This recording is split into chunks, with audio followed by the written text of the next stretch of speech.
نبی پاک فرماتے ہیں میں سو رہا تھا، چھت پہ فرشتے آئے. بات آپ نے سنی ہوئی ہے، صرف کچھ نظریات معراج کے حوالے سے عرض کرنے چند نظریات. نبی پاک فرماتے ہیں حضرت جبریل نے چھت کے اوپر سے انہوں نے تھوڑا سا حصہ کھولا، چھت پھاڑی. ہمارے نا دیہاتوں میں لکڑی کی جو چھت ہوتی تھی نا، اس پہ ایک بندہ بھی اگر چلتا تھا نا تو گھر کے جو بزرگ ہوتے تھے کہتے تھے پتہ کرو چھت پہ بندہ ہے کوئی. ایک آدمی فٹافٹ بزرگ جاگ جاتے تھے، کہتے پتہ کرو بھائی. بلکہ ساتھ والے کو آواز دیتے تھے، دروازہ کھولتے تھے. ہوتا تھا کہ نہیں ہوتا تھا؟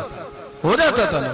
او بھائی 1.5 پونے 2 لاکھ بندہ چھت پہ چلے، اللہ کے رسول فرما رہے میں سو رہا ہوں. چھت پھاڑ دی، حضرت جبریل آ گئے. نبی پاک صلی اللہ علیہ وسلم کے پاس 70 ہزار فرشتہ ساتھ ہے، آ کے کھڑے ہو گئے. میکائیل سے اسرافیل سے مشورہ کر رہے ہیں حضور کو کیسے جگائیں. نبی پاک فرماتے ہیں میں سو رہا ہوں. حالانکہ بخاری میں لفظ ہے، نبی پاک فرماتے ہیں میری آنکھیں سوتی ہیں، دل تو میرا ہر وقت جاگتا رہتا ہے. نبی کریم سید عالم صلی اللہ تعالی علیہ وسلم فرماتے ہیں میں سویا رہا. اب حضور آرام کہاں کر رہے تھے؟ زمین پہ. آرام کہاں کر رہے تھے؟ حضور علیہ السلام زمین پہ آرام کر رہے تھے. جناب جبریل جھکے. کتنا جھکے کہ حضور کے قدم ہی چوم لیے. نبی پاک کے قدم تو کتنا جھکے ہوں گے جی؟ رکوع تک. جی میں نہیں جی گل کی سجدے دی، تساں کیتی جے. فتوہ لگا تواڈے تے لگنا جی. کہاں تک لگی؟ کہاں تک جھکے؟ اعلیٰ حضرت کہتے ہیں حضرت جبریل نے سجدہ نہیں کیا نبی پاک. میرے اعلیٰ حضرت کا کمال یہ ہے کہ شریعت بھی بچ جاتی ہے اور عشق کو بھی پورا سکون مل جاتا ہے. اعلیٰ حضرت فرماتے ہیں جناب جبریل نے سر پہ تاج پہنا تھا اور تاج میں موتی لگے ہوئے تھے. وہ موتی نبی پاک کو سجدہ کرنے لگ گیا. وہ موتی نبی پاک کو دیکھے. فاضل بریلوی کے قلم کا حسن فرمانے لگے تاج روح القدس کے موتی جنہیں سجدہ کرے. تاج روح القدس کے حضرت جبریل کے سر کے تاج پہ جو موتی ہیں وہ نبی پاک کو سجدہ کر رہے ہیں. نبی کریم یہاں کوئی بندہ، اب تو خیر لوگ ہاتھ بھی کسی کے چومتے ہیں تو خود نہیں اوپر ہوتے، ہاتھ ہی اوپر کر لیتے ہیں. اب تو مزاج ہی بدل گیا ہے. فرمایا رسول کریم صلی اللہ تعالی علیہ وسلم کے لیے جبریل جھکے تو پیروں تک، اور نبی پاک علیہ السلام کے قدم چومے. حضرت جبریل نے حضور جاگے، اٹھایا نبی کریم کو اور کہا یا رسول اللہ رب آپ کی ملاقات کا شوق رکھتا ہے. اللہ آپ کی ملاقات کا شوق رکھتا ہے. حضور فرماتے ہیں مجھے اٹھا کے تو جبریل حتیم میں لے گئے. اور پھر یہ بخاری کے لفظ ہے، فرمایا یہاں گلے سے لے کر ناف تک میرا سینہ کھولا، میرا دل نکالا، آب زمزم میں رکھا. اس لیے نہیں کہ نبی پاک کے دل کو برکت حاصل ہو جائے، اس لیے کہ آب زمزم کو برکت حاصل ہو جائے. امتی رج رج کے پیئے کہ یہ وہ والا زمزم ہے جس نے ہمارے مصطفیٰ کے قلب اطہر کو چوما ہوا ہے. نبی پاک صلی اللہ علیہ وسلم فرماتے ہیں میرے سامنے کھولا اور میں دیکھتا بھی رہا. دل کھل گیا، سینہ کھل گیا اور میں دیکھتا بھی رہا. اور نبی پاک فرماتے ہیں خون بھی نہیں نکلا، اس لیے کہ حضور کی حقیقت نور ہے. نبی پاک کی حقیقت نور ہے. ورنہ بشر کے حضور اگر صرف بشر ہوتے تو کٹ بھی لگے تو خون نکل آتا ہے. میرے رسول کریم سید عالم صلی اللہ علیہ وسلم فرماتے ہیں پھر جبریل امین مجھے براق پہ بٹھانے لگے. کھچر سے چھوٹا تھا، گدھے سے بڑا تھا اور بجلیوں کا بنا ہوا تھا. جہاں اس کی نظر جاتی تھی وہاں اس کا قدم جاتا تھا. نبی کریم فرماتے ہیں مجھے بٹھانے لگے تو میں رک گیا. میں نے کہا میں نہیں بیٹھتا.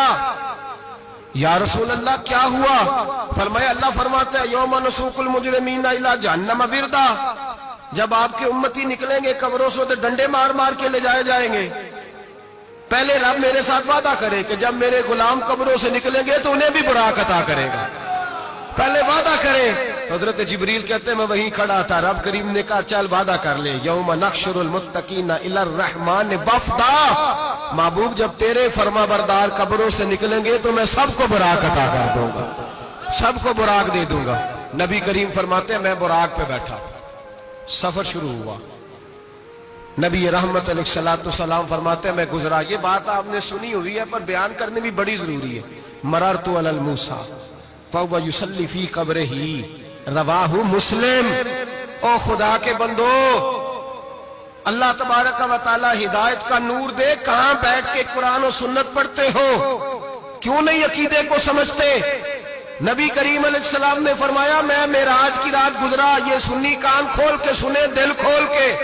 صحیح مسلم کی حدیث، فرمایا میں معراج کی رات گزرا تو حضرت موسیٰ اپنی قبر میں کھڑے ہو کے نماز پڑھ رہے تھے. حضرت موسیٰ اپنی قبر میں، بولے سارے، اپنی قبر میں، حضرت موسیٰ اپنی قبر میں کھڑے ہو کے. اب آؤ، حضرت سعید بن مسیب تابعی ہیں، صحابہ کے شاگرد ہیں.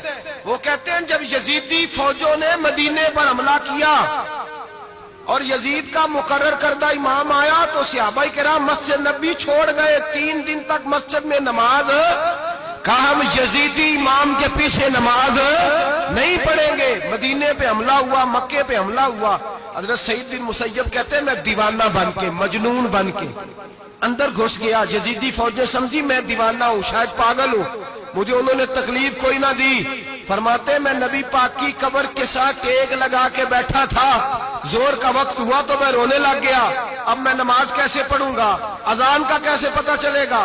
آپ فرماتے ہیں مجھے اللہ کی عزت کی قسم، جب اذان کا وقت ہوا تو نبی پاک کی قبر سے اذان کی آواز آنے لگی. فرماتے ہیں جب جماعت کا وقت ہوا تو حضور کی قبر سے اقامت کی آواز آئی، پھر جماعت کی آواز آئی، اور میں نے اپنے نبی کے پیچھے زور کی نماز ادا کی. حضور کے پیچھے حضرت موسیٰ اپنی قبر میں نماز پڑھے، اور میرے رسول تو قبر میں جماعتیں کراتے ہیں. حضور جماعتیں کراتے، اور آپ فرماتے ہیں میں 3 دن مسجد، کان کھول کے دل کھول کے سنو. ہم نے کوئی ریڈی میڈ عقیدہ نہیں اپنایا. ہم کوئی دائیں بائیں سے پکڑ کے نہیں لے آئے کہ وہ فلاں آیا تھا بہت بڑا، اس نے جبہ کبہ پہنا تھا تو اس کے پیچھے لگ گئے. ہم کسی کو نہیں مانتے. ہم تو مانتے ہیں رسول اللہ کے غلاموں کو، ہم تو مانتے ہیں صحابہ کو. ہمیں حضرت سعید بن مسیب بتا گئے ہیں کہ جو کہے تجھ کو مردہ وہ مردہ ہے واللہ، تو زندہ ہے واللہ، تو زندہ ہے واللہ، تو زندہ ہے واللہ. میری چشم عالم سے چھپ جانے والے میرے رسول کریم صلی اللہ علیہ وسلم نے فرمایا موسیٰ اپنی قبر میں کھڑے ہو کے نماز پڑھ رہے تھے. حضرت موسیٰ اگر زندہ ہے تو جو موسیٰ کے بھی امام ہے، جو جناب موسیٰ کے بھی ایسے ہی فٹافٹ. ہم پہ تو کسی کا روب طاری نہیں ہوتا. اتنی موٹی جلدیں لوگ کتابوں کی دے جاتے ہیں، کہتے پڑھو جی کی لکھے ہے. میں کیا، اصل میں اس کے دل میں پیار نہیں. اس نے صرف محمد لکھ کے صلی اللہ علیہ وسلم لکھا ہے.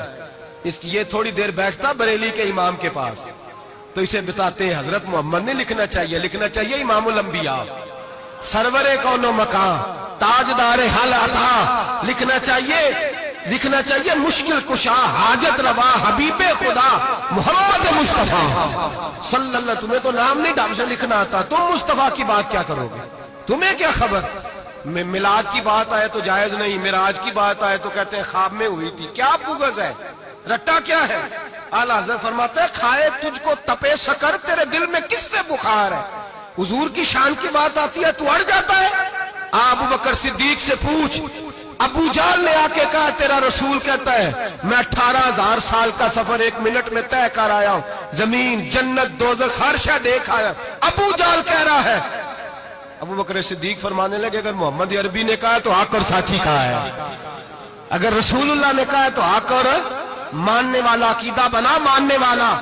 ایسے لوگ سڑک پہ بیٹھ کے بات کر دیتے ہیں اور فٹافٹ سنی بھی مسئلہ پوچھنے آ جاتا ہے، کہتا ہے جی وہ فلانا مولوی وہ کون ہوتا ہے؟ کون ہے وہ؟ کس کی بات کر رہے ہو؟ بات کرنی ہے تو ابو بکر صدیق کی کرو، عثمان غنی کی کرو، مولا علی کی کرو، انس بن مالک کی کرو، طلحہ اور زبیر کی کرو. ہم کسی دائیں بائیں والے شخص کی بات نہ کرتے نہ سنتے. ہم پہ نہیں کسی بندے کا روب طاری ہوتا ہوگا چل دوڑ جا. ہم تجھے کیا سمجھتے ہیں؟ ہم تو سمجھتے ہیں اس کو جس کی بات سے رسول اللہ کی پیار کی خوشبو آتی ہے.